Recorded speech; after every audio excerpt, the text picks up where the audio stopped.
রাত জাগা পাখি আমি, ঘুম তাড়ানো গান গাই, ভোরের সুরে রবের গানে সবারে জাগাই।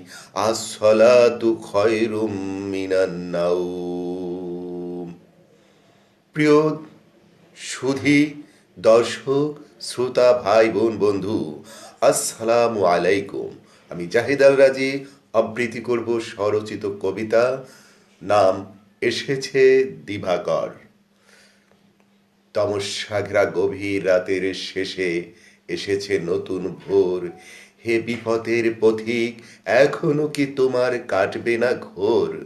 এখনো কি রবে আধারের প্রান্ত ধরে? থাকবে কি আরো গভীর ঘুমে পড়ে? ওই দেখো, পুবের আকাশে হাসছে নতুন সূর্য। ন্যায়ের আলো ছড়িয়ে দিতে বাজাও রণতুর্য। কান পাতো ওই দূরে, ডাকছে তোমায় সময়ের মুয়াজ্জিন। ফজর আজান সুরে অন্যায় তমস্যার যত আধার ঠেলে সরিয়ে দাও দূরে। ঝাঁটাপেটা করে তাড়াও তোমার মনের অন্ধকার। চেয়ে দেখো একবার, উদিত হয়েছে উজ্জ্বল দিবাকর। ধন্যবাদ। এবার যদি